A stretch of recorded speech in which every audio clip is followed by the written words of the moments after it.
build this tunnel. So, I mean, they were out here and building this, and it looks phenomenal. Hopefully you guys enjoy it. Yeah, so it's actually the creation story. So if you want to come back through, when you're coming in, it's kind of void. There's not much there. And as you're moving through, you'll see the starlights, and then the greenery starts appearing. So it's kind of like the progression of the creation story. And then you come out, there's the backdrop, and that's our Garden of Eden. I'm sorry I didn't have any naked cardboard cutouts for you guys to put in. This is church. I just wanted to share a quick word with you guys, and I want to start it out with reading Genesis 1:1 in the Hebrew language, because I think there's a beauty in hearing what this would sound like in the original Hebrew language. I do not have a Hebrew accent, and I'm not going to pretend I have one, so if I butcher some of it, I apologize. Genesis 1:1. Bereshit bara Elohim et hashamayim va'et ha'aretz. In the beginning, Elohim created the heavens and the earth. I also had to have that on a note card, because I'm a heathen, and I don't have things memorized like my husband does. So I'm not going to just be spouting out scriptures like he does, because I don't study it as often as I probably should. The Genesis 1:1 starts out with just in the beginning. And I want you guys to think back at that. In the beginning of what? Have you ever thought about that? What does in the beginning mean? What does Bereshit, which is just one Hebrew word, mean? And I'd like to hear you guys, what is at the beginning? Starting place. The starting place? What was at the beginning of the creation? Nothing. God. So what's at the beginning of? If there's nothing, then why does it start out with in the beginning?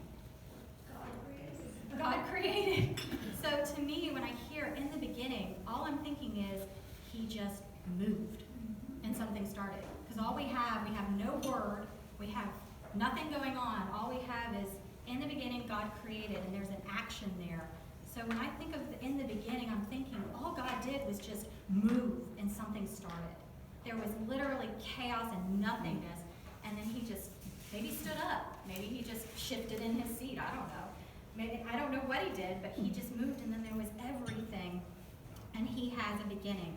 So in the beginning, he starts out with creation. So there's a time is in the beginning, space is in the beginning, matter is in the beginning. There's life because he's there, and he is life. You have the creation, you have sound because he can speak. So all of that is before anything even begins with the creation of this world. Also, I'd like to point out that it says, in the beginning, God created the heavens and the earth. There's no spoken word at this point, and yet there's a creation that takes place. The rest of creation is spoken into existence. And this part of creation is actually created without a spoken word. He created the heavens, and he created the earth. He didn't say, let there be heaven, and let there be earth. He just did it. So here we don't have the spoken word. So when you see the word Elohim, created, this is the triune God that's mentioned. Elohim is actually the plural form of God's name. So if you remember, Jason went through the sermon series a year ago on the names of God. And Elohim is the Father, the Son, and the Holy Spirit combined into one. You have the presence of all three here at the beginning. This specific place where God is creating heaven, he's creating his own dwelling place first. And then he's creating the earth. So his motion is so impactful that he even creates his own dwelling place without saying anything at all. He speaks everything else into existence except his dwelling place and except the chaos that is earth. So, I guess this could be said, he started with heaven, he created heaven first, and he created earth second. So there's your biblical justification for having a vacation home.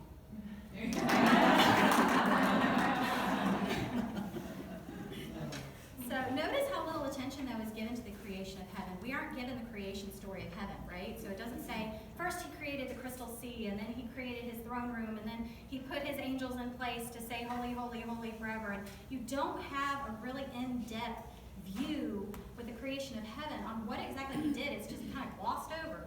He created heaven.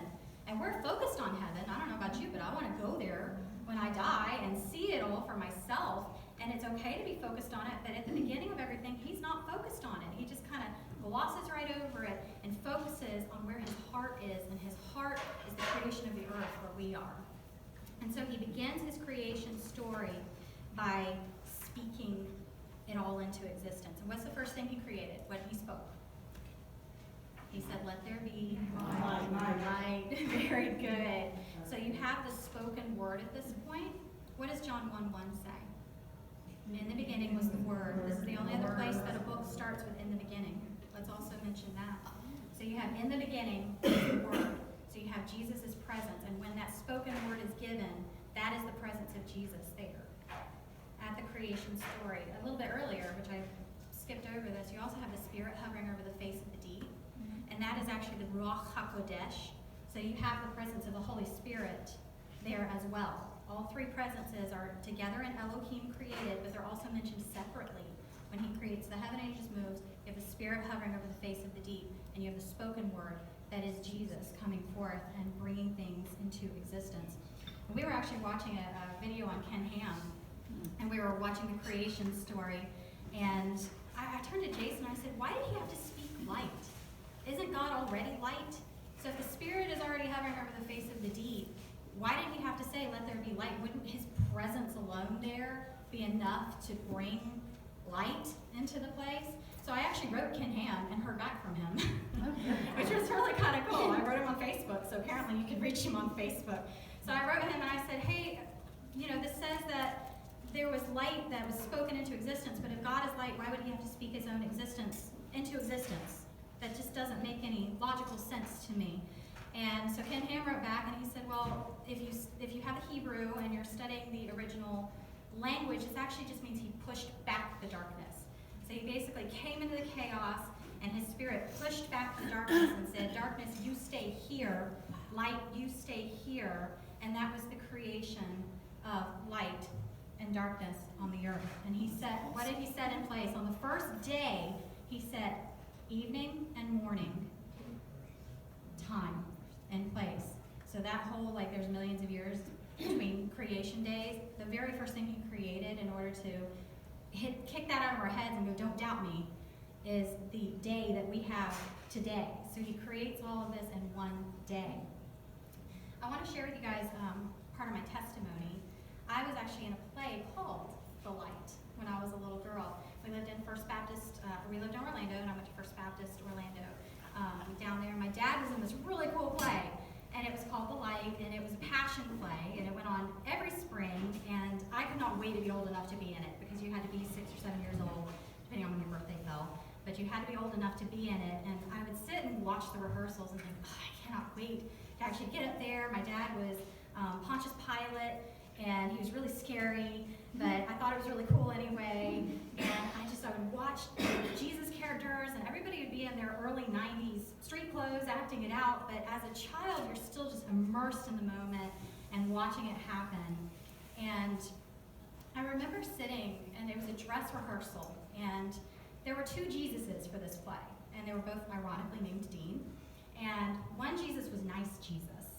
So he was the one that did the miracles, and he interacted with the kids, and he was the first part of the ministry, Jesus, and he had his one little scary part where he went into the temple with a whip and all of that, and that was kind of scary as a kid, because these people were getting spanked by Jesus. I don't know about you, but I don't ever want to get spanked by Jesus. But he would go in, and that part was a little scary, but otherwise he was really nice, and just as a person, he was a really nice guy, and to interact with him, he was Jesus to me. When I was 7 years old, he was the real thing, and he looked like him, and he had on the clothes, and he had the hair, and he had the beard, and when I would look at him, I'd think, yeah, that's what I think Jesus would look like and act like and be like, and he was so patient and kind with the kids, even when we were acting up, and I think that's what Jesus would really be like. But there was also scary Jesus. Scary Jesus was the crucifixion Jesus. And this was in First Baptist Orlando, so there would be a professional makeup team putting on his latex, the blood, working on his crown of thorns. I mean, it was pretty realistic.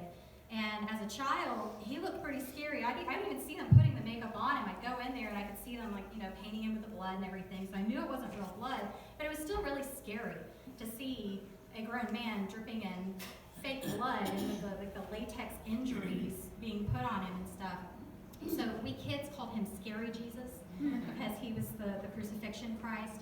And we'd have to go and pray, my dad and me, and nice Jesus and scary Jesus, and sometimes John the Baptist would come in too. But we'd all pray before each Passion Play performance would go on, and I'd always try and like inch away from scary Jesus.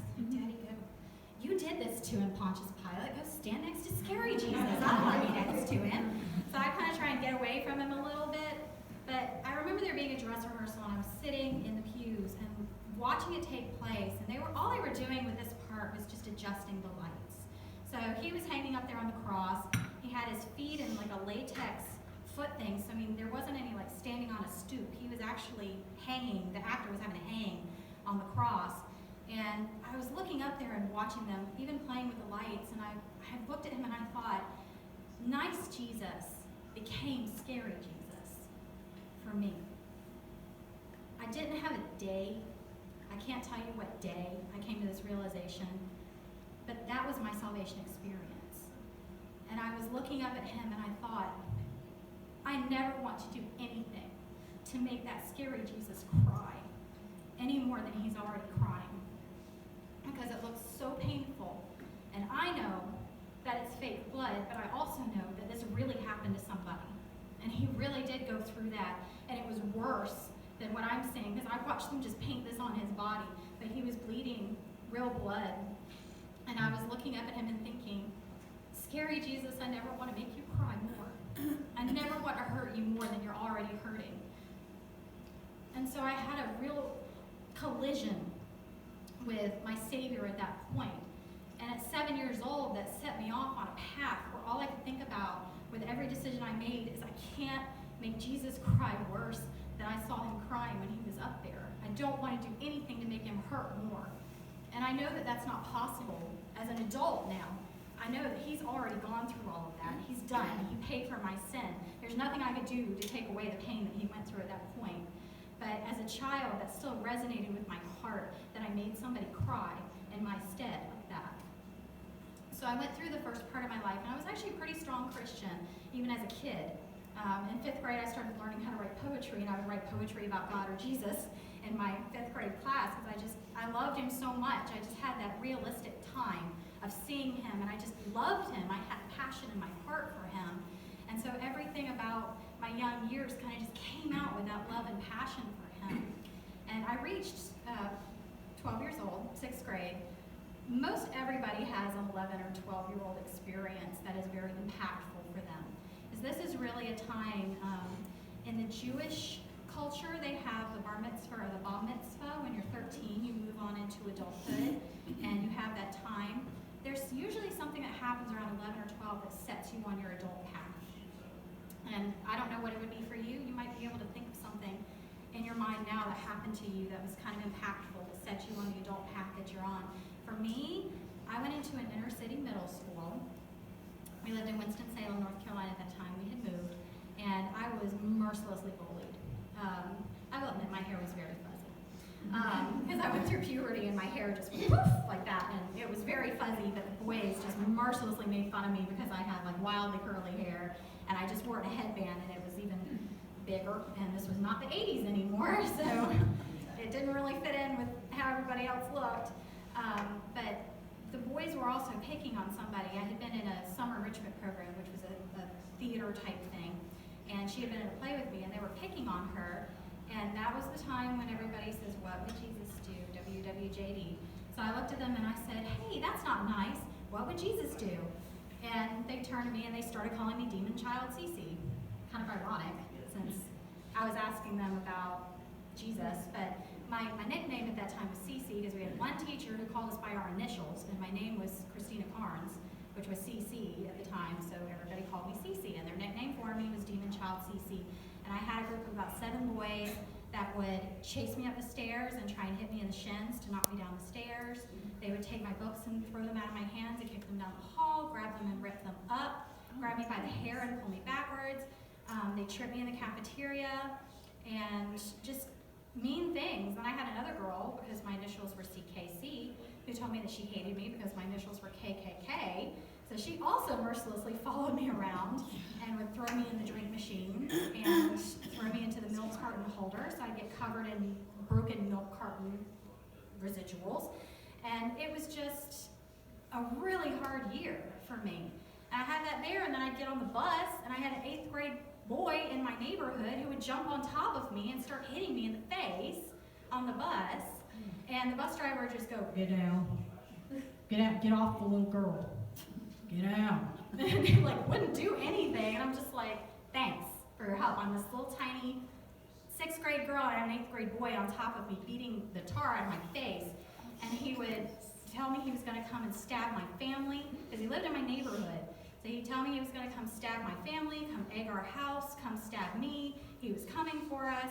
And I was terrified all the time. I thought that this boy was going to come get me. And I knew where he lived, and I avoided his street at all costs anytime I was riding my bicycle. And then at church, I had 2 other boys that would not leave me alone. And were just mercilessly attacking me and grabbing my Bible and tossing it off the catwalk down into the preschool area, which I look back now and I'm like, you could have hit some little child with a hardback Bible tossing it off of the catwalk, you dummies. But they don't think about that, they're just looking for fresh blood. And the reason they started picking on me is because I was very vocal in my Sunday school class, just answering questions and asking questions. I loved the Bible and I loved learning, but that made me a target for these boys to pick on. And so I was literally, there was nowhere for me to go. There was no safe place apart from home for me to escape these bullies. And at church, I found a prayer room, and I'd literally go in the prayer room and lock the door and hide there during the services so I didn't have to face these boys even through the services. I never even went to a service at the church we were at because I was too busy hiding and asking God to protect me and not let them find me in this locked prayer room. And that was an experience that was my darkest point since my salvation time. I'd like to bring that back to Genesis 1, when God pushes back the darkness and brings light in.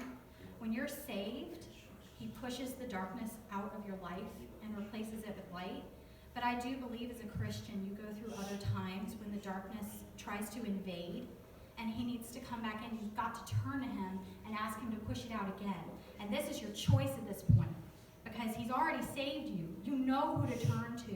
And it's at this point that you have to say, all right, I know who my hope is in, and I'm going to either turn to him or I'm going to live depressed and anxious and victimized, and I'm not going to be of any use to the kingdom. And you have to make a choice at some point to say, I'm pushing this back, I'm relying on God, and I'm saying, no, I'm not going to let this take me down. I belong to him. He did so much more for me than any of this could ever do, and I'm going to just push it back and move on and let the light be what floods my life and moves me forward. And so I think that's actually a sound machine in there, y'all. It's okay. But that is a sound machine, right? Uh-huh. Okay. It was doing it last night. Okay, just wanted to make sure. But anyway, when I reached the end of that year, and my parents did try to help as much as they could, but we were in the process of trying to move as well. So every month it was like, well, we're going to move, so we don't need to pull you out of the school and start you somewhere new because our house is for sale and we could just move. So that was why we didn't leave the school or anything. It's because, well, next month we could move and then it won't be a problem anymore. We don't want to change your school in the middle of the year. So I went all the way through the entire school year at that inner city school. And at the end of the year, some of the boys had drawn in the yearbook, and they had drawn like devil horns on my picture and like a little mustache, and they wrote Demon Child CC, and one of them wrote just go kill yourself, and next to my name. And I started thinking, maybe I should just kill myself. Maybe I'm not worth living anymore. I don't have any friends. People are afraid of me because these boys will come after them if they're friends with me, and maybe there's something wrong with me, and maybe I really should just go ahead and call it quits. And I still believe in Jesus. I'll just go see him now instead of continuing on in life. And obviously that was not my end choice.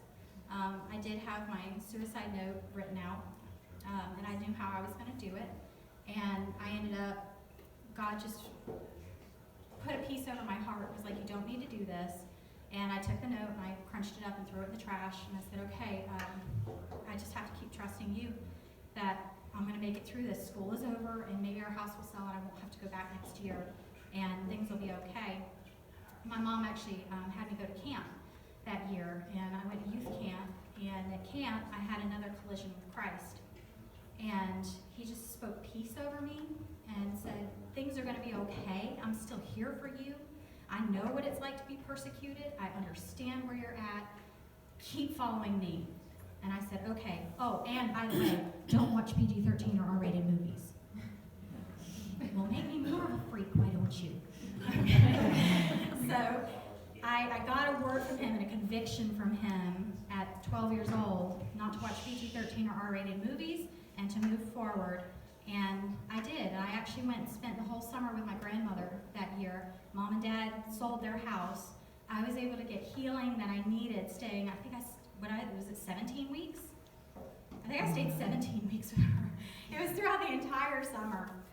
And my mom and dad were able to sell their house and move down to Georgia, and I got a fresh start at a new school. Nobody knew me. I was just able to kind of go in and be the new kid. It really took my confidence down. I was a big time performer when I was younger. I mean, I'd get up and sing and dance and carry on and didn't think anything of it. Now I have terrible stage fright where I shake awful because all I can think about is those boys coming after me, and that does something to you psychologically to get picked on like that. No matter how adult you get, you don't escape what it does to you mentally. So I'm not saying that just because God comes in and helps you clear out and move past that it fixes everything, because it doesn't. You still have scars from what you've gone through, and that still affects you into your adult life and affects how you operate. And that's okay. You just have to keep turning it over to Him and turning to Him with it. But we moved down to Georgia, and I stayed clean. I was a pretty good teenager. I had a few rebellious moments where I got chased around with a spoon.